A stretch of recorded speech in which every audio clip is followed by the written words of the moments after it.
The first thing my husband placed in my arms after I came home from the military hospital wasn't our long-awaited miracle. It was someone else's baby. And not just anyone's baby. My sister's. Daniel stood in the front hallway of our house in Fayetteville, North Carolina, smiling like he had been waiting all day to give me good news. Behind him, pink and blue balloons floated against the ceiling. A foil banner from Walmart said, "Welcome home, babies." For one confused second, I thought he had decorated for me. Then Emily stepped out of the living room. My little sister, 29 years old, hair curled, face powdered, wearing my gray cardigan like she belonged there. In her arms was a newborn wrapped in a yellow blanket. Daniel had the other one tucked against his chest. "Rachel," he said with that nervous little laugh he used when he wanted to get ahead of trouble. "Meet Noah and Nora." I looked at him, then at Emily, then at the babies. My suitcase was still beside me. My army duffel was still over my shoulder. In the side pocket was a small white envelope from Walter Reed folded around the ultrasound picture I had carried through 2 airports like it was made of glass. For 10 years, Daniel and I had prayed for a child. We had sat in waiting rooms with old magazines and bad coffee. We had smiled through baby showers and gone quiet on the drive home. We had bought little things and hidden them in drawers.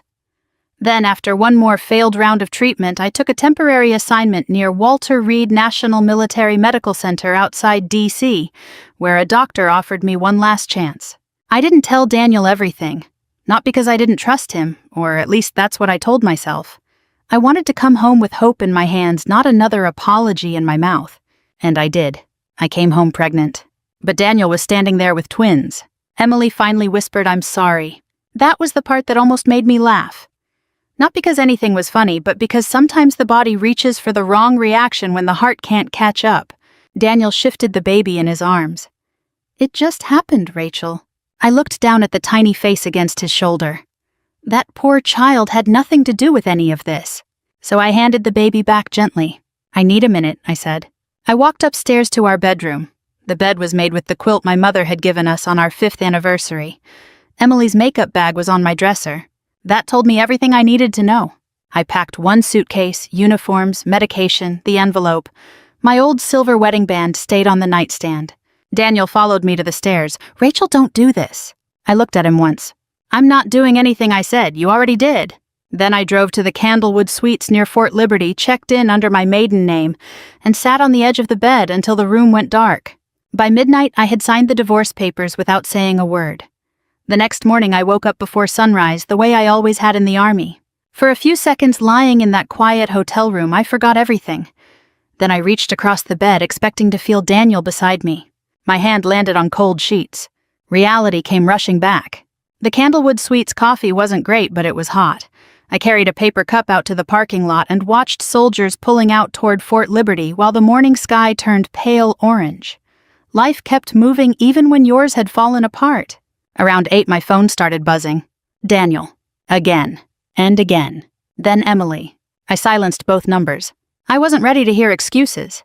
Instead, I drove on to Post for a follow-up appointment with one of the military obstetricians who had been monitoring my pregnancy. Dr. Elaine Porter smiled as soon as she saw me. "Welcome home, Lieutenant Colonel Morgan. How's your husband handling the news?" I looked down at my hands. "He doesn't know." Her smile faded. She didn't ask another question. That was one thing I appreciated about military doctors.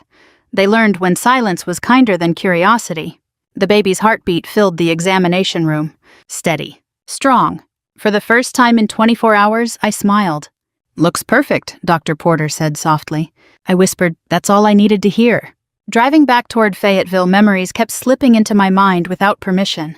10 years. 10 years of believing our marriage could survive anything. Daniel and I had married in a little white church outside Raleigh. Back then, he was funny, patient, and full of impossible business ideas. I was already serving in the Army, often gone for weeks at a time, but somehow we made it work. When we started trying for a baby, neither of us imagined it would become the center of our lives. Every month ended the same way. Hope. Waiting. Disappointment. Eventually, people stopped asking when we'd have children. Then they started offering advice. Relax. Take a vacation. It'll happen when you stop trying. I learned to smile politely. Inside, I felt like I was failing. Daniel always squeezed my hand in those moments. "We've got each other," he'd say. I believed him. What I didn't realize was how much of our life had quietly shifted onto my shoulders. My Army paycheck covered most of the mortgage. My benefits paid for treatments insurance wouldn't fully cover. When Daniel's landscaping company had a slow season, I picked up the difference without keeping score. Then there was Emily. When she couldn't afford tuition at UNC Pembroke, I wrote the check. When her apartment flooded, she stayed with us for 3 months. When she lost her job during the pandemic, I covered her rent. She used to hug me and say, "I don't know what I'd do without you." Looking back now, that sentence hurt more than anything. Somewhere along the way, she'd stopped being my little sister. She had become someone I no longer recognized. By late afternoon, I met with an attorney in downtown Fayetteville. His office overlooked Hay Street. He read through the paperwork quietly before looking at me. "Mrs. Morgan, are you certain?" I nodded. "I've spent enough years trying to save something that only one of us was protecting." He slid the papers toward me. I signed every page with a steady hand. It wasn't revenge. Not yet. It was simply the first honest decision I'd made in a very long time. As I walked back to my car, my phone rang again. This time the caller ID made me stop. Margaret Collins, Daniel's mother. I stared at her name for several seconds before answering. "Rachel," she said, her voice shaking. "Please tell me this isn't true." I closed my eyes. I wish I could. There was a long silence. Then she whispered something that made my stomach tighten. "I think we need to talk, alone." Margaret Collins had always been the kind of woman who ironed her dish towels. When she asked me to meet her, I already knew where she'd choose. The Cracker Barrel off Interstate 95 in Dunn. It was halfway between Fayetteville and where she lived in Benson, and we'd eaten there after almost every Thanksgiving for the past decade. I arrived a few minutes early. The hostess recognized me. "Morning, Colonel Morgan. Just one today." I forced a smile. "Actually, I'm waiting for someone." Margaret walked in wearing the same navy cardigan she'd owned for years. She looked smaller somehow. Older. The moment she saw me, she hurried across the room and wrapped her arms around me. "I'm so sorry," she whispered. I stood there for a second before returning the hug. Not because everything was forgiven, because she sounded genuinely heartbroken. We ordered coffee neither of us planned to drink. For several minutes we talked about nothing. The weather, road construction on Highway 421, a church picnic she'd attended the week before. It felt almost ridiculous. Finally, Margaret folded her hands together. "I saw Daniel last night," I figured. "He told me you left him." "I did." She nodded slowly. "He also told me," she hesitated, "about Emily and the babies." I looked out the window. A retired couple was loading rocking chairs into the back of a pickup truck.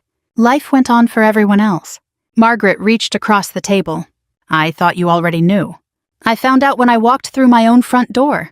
She closed her eyes. "Oh, Rachel." I didn't yell. "I know." "I didn't throw anything." "I know." "I just left." She squeezed my hand. "That's exactly why I'm so ashamed." I frowned. "Ashamed of what?" She looked around to make sure nobody nearby could hear us. Then she lowered her voice. "When Daniel came to my house last night, he acted like you'd simply given up on your marriage." I let out a bitter laugh. "That's one way to describe it. I asked him," she continued carefully, "whether you had told him." "Told him what?" Margaret's face lost what little color it had left. "He doesn't know." I stared at her. "Know what?" She looked terrified now, not confused. Terrified. For nearly a minute she couldn't answer. Instead, she rubbed the edge of her coffee mug over and over. Finally, she whispered, "Rachel, I thought you told him years ago." "Told him what?" She looked directly into my eyes. "The truth." The words hung between us. I felt my pulse quicken. "What truth?" She swallowed hard. "I can't believe you've carried this alone." I leaned closer. "Margaret." She shook her head. "Not here." "Then where?" "My house." She reached into her purse, pulled out a small packet of tissues, and dabbed at her eyes. "I need to show you something." "What?" "A file." I blinked. "What file?" "It's been locked in my desk for almost 9 years. My heart skipped. "What is it?" She looked like someone about to confess a terrible mistake. When Daniel was 36, he asked me to help organize some insurance paperwork after a surgery. I listened without interrupting. "I found medical records by accident." She paused again. "I wasn't supposed to see them." Neither of us spoke. The waitress quietly refilled our coffee before walking away. Margaret leaned even closer. "I confronted you." I frowned. "You did the Thanksgiving after that." Then I remembered. She'd asked whether I'd considered adoption, whether I had seen another fertility specialist, whether I'd gotten a second opinion. At the time, I'd assumed she blamed me. Tears welled in her eyes. "I thought you were protecting him," she said softly. "I never imagined he'd let you keep protecting him after everything you've done." I felt my chest tighten. Whatever was inside that file, it was about to change everything I thought I knew. Margaret lived in the same white farmhouse she'd shared with her late husband for more than 40 years. The porch swing still creaked when the wind picked up, and the flower beds were as neat as ever. Nothing about the place had changed.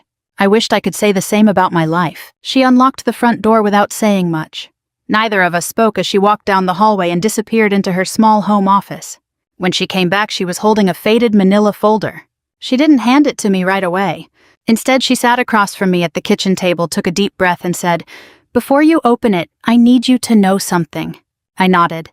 "I owe you an apology." "You don't owe me anything." "Oh, yes, I do." Her voice cracked. "For years, I believed you were the reason Daniel and you couldn't have children." I looked down at my hands. "I know. I wasn't cruel about it, but..." She sighed. "I asked questions I shouldn't have asked. I gave advice nobody wanted. Looking back, I can hear how unfair I sounded." "You were worried about your son." "I was." She shook her head slowly. "But I was wrong." She slid the folder across the table. "I found these by accident almost 9 years ago." I opened it carefully. Inside were medical records from a fertility clinic in Raleigh. My eyes immediately found Daniel's name. Below it were words I hadn't seen in years. "Severe male factor infertility." The room was completely silent. Not because I was surprised, because I wasn't. Margaret watched my face. "You knew." "I was there." Her eyes filled with tears. "You've known this whole time." I nodded. "The doctor told us together." She covered her mouth. "Oh, Rachel." The doctor explained everything. There was treatment we could try, but the chances were very small. And Daniel, he was devastated. I remembered that afternoon as clearly as if it had happened yesterday. Daniel had sat in the parking lot for nearly an hour staring through the windshield. He kept saying the same thing. "I'm less of a man." I had reached across the center console and taken his hand. "No," I'd told him. "You're still my husband." That night, I made him a promise. I'll never tell anyone. And I hadn't. Not my parents. Not my closest friend. Not even my commanding officer, who once asked whether I needed more time off for fertility treatments. I simply smiled and let everyone assume the problem was mine. Margaret whispered, "Why would you do that?" "Because I loved him." The answer came out so naturally that it startled me. "Loved." Past tense. She stared at me for several seconds before shaking her head. "Rachel, he let you carry all that blame." "I didn't think of it that way." "But he knew." "Yes, and every time someone looked at you with pity..." I closed my eyes. He stayed quiet. Neither of us spoke for a while. Finally, I reached into my purse and pulled out the white envelope I'd been carrying since leaving Walter Reed. "I haven't shown anyone this." Margaret looked confused. "What is it?" I opened the envelope and laid the ultrasound photo on the table. For a moment, she simply stared. Then she looked at me. Her eyes widened. "Rachel." "I'm 12 weeks." She gasped and covered her mouth with both hands. "No." The treatment worked. She began crying before I finished the sentence. "Oh, sweetheart." She came around the table and wrapped her arms around me so tightly I could barely breathe. "I was going to surprise him," I whispered. "I bought little baby boots at the PX. I practiced what I was going to say on the flight home." Margaret held my shoulders and looked me straight in the eye. "He has no idea what he threw away." I swallowed hard. "No, he doesn't." Outside, I heard tires crunch across the gravel driveway. A car door slammed. Margaret looked toward the window. Her face drained of color. "Oh no." I stood. "Who's here?" She didn't answer. Then, Daniel's voice echoed from the front porch. "Mom, I know Rachel's here." For a second, neither of us moved. Margaret looked at me, then toward the front door. "Please," she whispered, "don't leave through the back. You shouldn't have to hide in your own life." I wasn't hiding. I was deciding whether this conversation was worth having. Daniel knocked again. "Mom, I know Rachel's car is here." Margaret took a slow breath before opening the door. Daniel stepped inside carrying a grocery bag. He froze the instant he saw me standing beside the kitchen table. His eyes immediately landed on the ultrasound photo. "What's that?" Without thinking, I slipped it back into the envelope. "Nothing you need to worry about."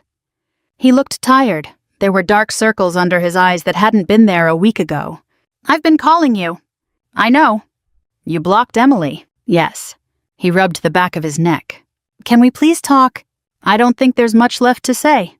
"There is." He looked at his mother. "Mom, could you give us a minute?"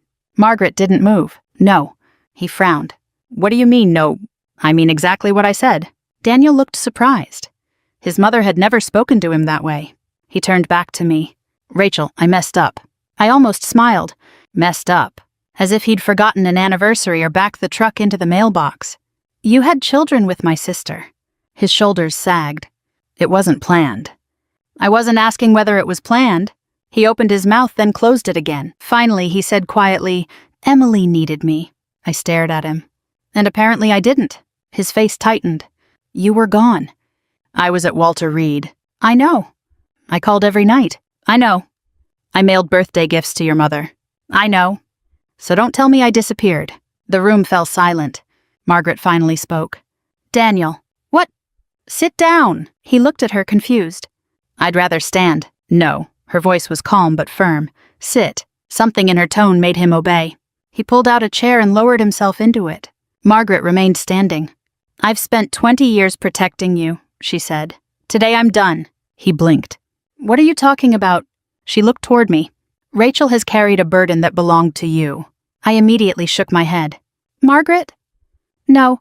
She squeezed my hand. "You've been silent long enough." Daniel frowned. "What burden?" His mother looked directly at him. "The one you've allowed everyone to blame Rachel for." He laughed nervously. "I don't know what you're talking about." She walked into her office and returned with the old medical folder. When she placed it on the table, Daniel's expression changed instantly. Color drained from his face. "Mom, you remember this?" He didn't touch it. "I told you never to keep that." "I didn't." "I burned my copy." "I know." He looked at me. "You showed her?" I quietly answered. "No." His eyebrows pulled together. "Then how?" Margaret interrupted him. "I found it years ago." Nobody spoke. Finally, Daniel whispered, "You weren't supposed to see that." "I wasn't." He slowly reached for the folder but stopped halfway, almost as if he already knew there was no point. Then he looked at me. His voice barely rose above a whisper. "You never told anyone?" I shook my head. "Not a single person." His eyes filled with tears. For the first time since I'd walked into that house and seen those twins, I saw genuine shame. He covered his face with both hands. "Oh, God!" He wasn't crying because he'd lost me. He was crying because he had just realized exactly what I'd spent 10 years protecting, and what he'd thrown away. Daniel left his mother's house without another word. He picked up the folder, walked out the front door, and drove away so fast the gravel sprayed across the driveway. Neither Margaret nor I tried to stop him. She stood beside the kitchen window for a long moment. "I've never seen him look that broken," she said quietly. I slipped the ultrasound back into my purse. "I have." She turned toward me. "The day the doctor gave us his diagnosis." Margaret lowered her eyes. "I wish I'd known." "So do I." I hugged her before leaving. She held on a little longer than usual. "Whatever happens," she whispered, "you're family to me." Those words stayed with me all the way back to Fayetteville.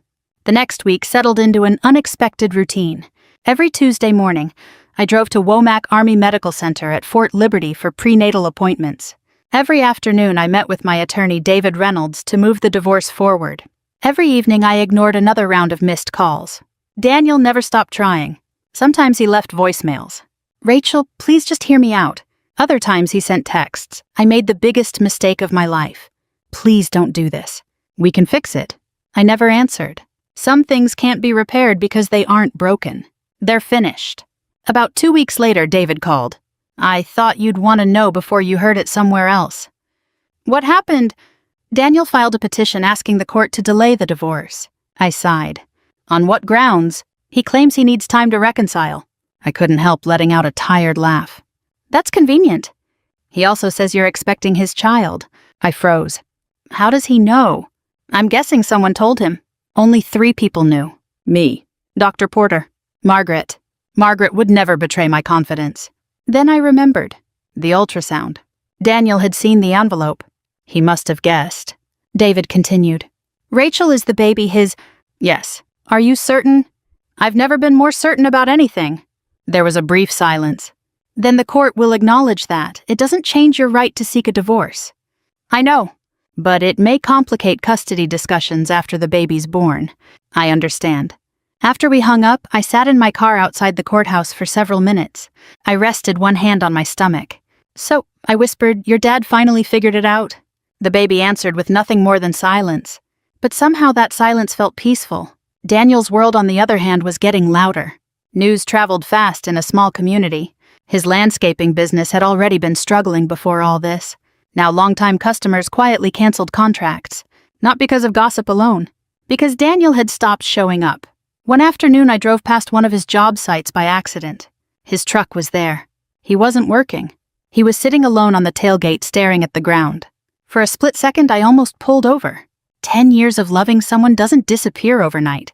Part of me still wanted to ask if he'd eaten, if he was sleeping, if he was okay. Then I remembered Emily standing in my living room with those babies. I kept driving. Compassion didn't require me to return to a life that had already ended. 3 days later, Margaret called again. Her voice sounded strained. Rachel, what's wrong? I think you should know. I tightened my grip on the phone. Know what? Daniel ordered a DNA test. My heart skipped. For the twins? Yes. She took a shaky breath. And Emily is refusing to sign the paperwork. For the first time since I had walked out of my marriage, I realized the story wasn't over. It was only beginning. I didn't sleep much after Margaret's phone call. Emily refusing a DNA test didn't automatically mean anything. There were legal reasons, personal reasons. Maybe she was scared. Maybe she wanted to protect her children from becoming part of a courtroom fight. But deep down I knew something had shifted. Daniel knew it too. The next Monday I had another appointment with Dr. Porter at Womack Army Medical Center. The baby's heartbeat was still strong. My blood pressure looked good. For the first time in weeks, I allowed myself to think about nursery colors instead of divorce filings. As I walked out of the clinic, my phone rang. It was Daniel. For reasons I still can't fully explain, I answered. Rachel. His voice sounded exhausted. I only have a minute. I need to ask you something. What? He took a shaky breath. Did you ever know something was wrong with me? I leaned against a brick wall outside the clinic. You'll have to be more specific. The infertility. There it was. After 10 years, he had finally said the word himself. Yes, I answered quietly. Why didn't you tell anyone? Because you asked me not to. A long silence followed. I don't even remember asking. You were sitting in the parking lot outside the clinic. You said you couldn't bear for anyone to look at you differently. His breathing caught. I remember. You cried for almost an hour. I remember. You thought I'd leave you. Another pause. And you didn't. No. He laughed bitterly. I guess I should have been more worried about whether I'd deserve you. Neither of us spoke. Finally, he said, the DNA test came back. I closed my eyes. I see. They're not mine. His voice cracked on the last word. I didn't feel victorious. I didn't feel relieved. Mostly I felt tired. So Emily lied. She admitted she'd been seeing someone else around the same time. He swallowed hard. She wasn't sure who the father was. I looked across the parking lot where a young soldier was helping his wife load groceries into the trunk of their SUV. Ordinary people. Ordinary lives. It suddenly felt like the most beautiful thing in the world. Daniel continued. I threw away my marriage. He couldn't finish the sentence. I know. I kept telling myself I was helping Emily, that she'd made a mistake and needed someone to stand by her. And now I realized she wasn't the only one making mistakes. I let those words settle between us. I don't expect you to forgive me, he said. That's good. But I wanted you to hear it from me before someone else told you. I appreciate that. Rachel, yes. I'm sorry. This time it didn't sound rehearsed. It didn't sound like he was trying to save himself. It sounded like a man who had finally stopped lying to himself. But apologies don't rewind time. They don't erase empty bedrooms, broken vows, or years of misplaced trust. I hope someday you forgive yourself, I said. Because I can't do that for you. I ended the call before either of us could say anything else. That afternoon, local gossip spread faster than summer thunderstorms. Emily had moved out of the house she'd shared with Daniel. The twins had gone with her. Daniel was alone.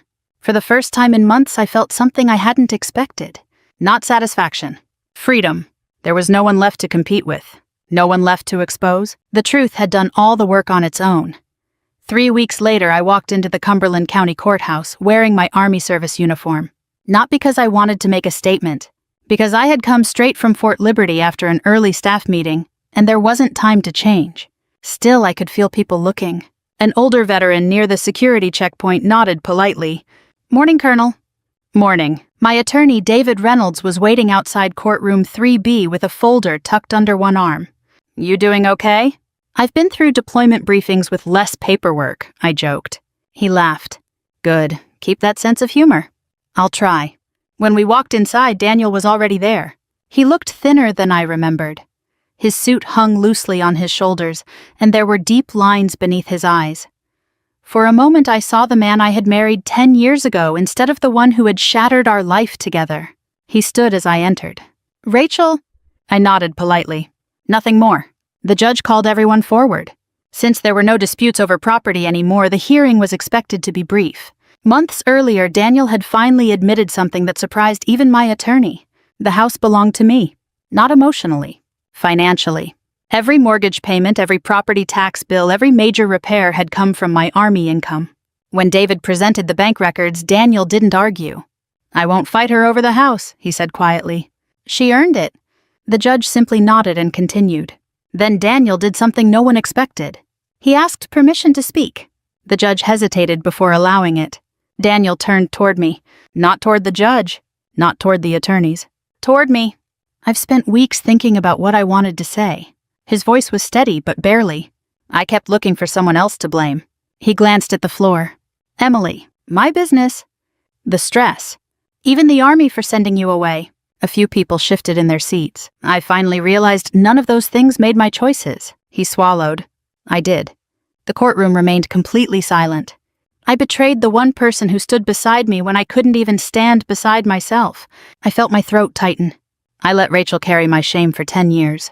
He looked at me. "And I repaid her by destroying the only family we ever had." No one spoke. Not even the judge. Then the courtroom doors opened quietly. Margaret stepped inside. She hadn't planned to testify, but she walked straight to the front anyway. "Your Honor," she said softly, "may I say one thing?" The judge nodded. Margaret looked around the courtroom before settling her eyes on Daniel. "My son isn't a bad man." She paused, but he became a selfish one. Daniel lowered his head. She turned toward me. "For 10 years, Rachel protected his deepest secret." Her voice trembled. "She let people believe she was the reason they couldn't have children." Several people exchanged surprised looks. She never complained, never defended herself, never humiliated my son. Margaret wiped away a tear. She loved him more faithfully than he ever deserved. I hadn't asked her to say any of that. In fact, part of me wished she hadn't. Not because it wasn't true, because hearing someone else say it out loud somehow made the last 10 years feel real. The judge quietly closed the file. After reviewing the final documents, he signed the decree. "I hereby dissolve this marriage." Just like that, 10 years together ended with the scratch of a pen. As everyone began gathering their belongings, Daniel stopped beside me. "I don't expect forgiveness." I looked at him calmly. "You already have the only thing I was ever willing to give." He frowned. "What?" "The truth." Then I walked out of the courthouse into the warm North Carolina afternoon, feeling lighter than I had in years. People imagine that after a divorce is finalized, life suddenly feels lighter. That wasn't true for me. Relief came in small pieces. The first morning I woke up without checking whether Daniel had texted. The first grocery trip where I didn't automatically reach for his favorite coffee. The first Friday night I realized I could choose what to watch without anyone complaining that it was too slow. Healing wasn't dramatic. It was ordinary. And somehow that made it real. A month after the divorce, I moved into a modest 3-bedroom house just outside Fort Liberty. It wasn't fancy, but it had a quiet backyard with 2 maple trees and a front porch just big enough for a rocking chair. When the realtor handed me the keys, she smiled. "Congratulations," I smiled back. "For what?" "Your fresh start." I hadn't thought of it that way. But she was right. Work helped more than I expected. The Army had always given me structure, even when my personal life felt like it was falling apart. Every morning started the same. Physical training, staff briefing, paperwork, meetings. By lunchtime, I wasn't thinking about divorce. I was thinking about training schedules and logistics. One afternoon after a meeting, Sergeant First Class Maria Jenkins caught up with me in the hallway. "Ma'am." "Yes, Maria." She hesitated. I just wanted to say we're all really happy for you. I laughed. I got divorced. I know. She grinned. But you're smiling again? I hadn't realized I was. At 26 weeks, my pregnancy was progressing beautifully. Dr. Porter couldn't stop smiling during my appointments. This little one is keeping perfect time, she said after listening to the heartbeat. You've had enough stress to last a lifetime. I'd rather not test that theory. She laughed. So would I. Before I left, she handed me a printed ultrasound. Take this home. I looked at the tiny profile. So much has changed. Maybe that's exactly why this baby came now. I carried that picture in my purse all day. Not because I needed proof. Because it reminded me that life still had surprises worth believing in. A week later, my office held a baby shower during lunch. I almost talked them out of it. We're soldiers, I protested. We don't do baby showers. Captain Lewis laughed. Ma'am, half this office has grandchildren. Someone had ordered barbecue from Mission BBQ. There was banana pudding sweet tea and a sheet cake decorated with tiny baby footprints. The gifts weren't expensive. A hand-knitted blanket, children's books, a diaper bag. One lieutenant gave me a tiny camouflage onesie that made everyone laugh. Across the room, I noticed Maria wiping away a tear. What? She smiled. I've worked for you 6 years. And I've never seen you let people take care of you. That stayed with me. For most of my adult life, I'd been the one writing the checks, helping my sister, supporting my husband, solving everyone's problems. I had forgotten something important. Strong people need kindness too. Margaret visited me every Sunday afternoon. Sometimes she brought homemade peach cobbler. Sometimes she'd bring baby clothes she'd found at little antique shops. One afternoon, she placed a small wooden rocking horse on my dining room table. My father made this, she said. It belonged to Daniel. I looked up. You should keep it. She gently shook her head. No, her voice was soft. It belongs with someone who still has a chance to build happy memories. Neither of us mentioned Daniel. We didn't need to. Some conversations were finished without words. As she was leaving, she hugged me tightly. I lost a daughter-in-law, she whispered. But I hope I never lose you. I smiled through tears. You won't. For the first time in years, I wasn't thinking about what I'd lost. I was looking forward to what was still waiting for me. My daughter arrived on a quiet Tuesday morning in early October. The nurses at Womack Army Medical Center joked that she'd picked the only day on my calendar without meetings. After everything I'd been through, labor wasn't nearly as frightening as I'd imagined. Maybe life had already taught me the difference between pain and fear. Pain eventually passes. Fear stays until you face it. When I finally heard my baby cry, the whole room seemed to stop. A nurse placed her gently on my chest. She was tiny, warm, perfect. I counted her fingers twice before I laughed at myself. She's beautiful, Dr. Porter said with a smile. I know, I whispered, tears slipping down my face. I just want to keep looking at her. For 10 years I had imagined this moment. Nothing I imagined came close. The hospital room stayed surprisingly peaceful. A few friends from Fort Liberty stopped by after work carrying flowers, balloons, and far too many stuffed animals. Captain Lewis peeked into the bassinet.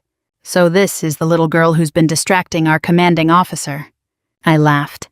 She's already better at getting people to follow orders than I am. Everyone chuckled. For the first time in a very long while, the laughter around me didn't feel forced. It felt like home. Later that afternoon, there was another knock at the door. Margaret stepped inside carrying a small quilt folded carefully over her arm. She looked nervous. I wasn't sure if you'd want visitors. I was hoping you'd come. Her eyes filled immediately. She walked over slowly and looked down at the baby sleeping peacefully. Oh, Rachel. Would you like to hold her? She looked stunned. Are you sure? I nodded. Margaret lifted my daughter with hands that trembled just a little. She smiled through tears. She's perfect. I think so too. After a long silence, Margaret looked at me. I owe you one more apology. You really don't. I do. She swallowed. I spent years asking when you'd give me grandchildren. I reached over and gently touched her arm. You loved your son. I should have loved you better too. I smiled. You came when it mattered. She nodded, unable to speak for a moment. Then she carefully handed the baby back to me. Before leaving, she placed the handmade quilt over my daughter's tiny legs. My mother sewed this almost 50 years ago, she said softly. I've been saving it. I'll take good care of it. I know you will. She kissed my forehead before quietly leaving the room. A few weeks later, I received one final letter from Daniel. Not an email, not a text message, an actual handwritten letter. He didn't ask me to come back. He didn't ask for forgiveness. He simply thanked me for protecting his dignity when he hadn't protected my heart. He wrote that he had sold his business and started counseling. He hoped one day he would become someone worthy of the grace I'd once shown him. I folded the letter and placed it in a drawer. Not because I wanted to remember the past, because I no longer needed to carry it. Some stories don't end with revenge. They end with peace. Looking back now, I realize the greatest victory wasn't watching someone else lose everything. It was refusing to let bitterness become the final chapter of my life. I lost the marriage I thought would last forever, but I gained something far more valuable: the freedom to build a future on honesty, self-respect, and hope. If my story reminds you that it's never too late for a new beginning, I'd love to hear your thoughts. Thank you for spending this time with me. Take good care of yourself, and if you'd like to hear more heartfelt stories like this, you're always welcome to come back. The end.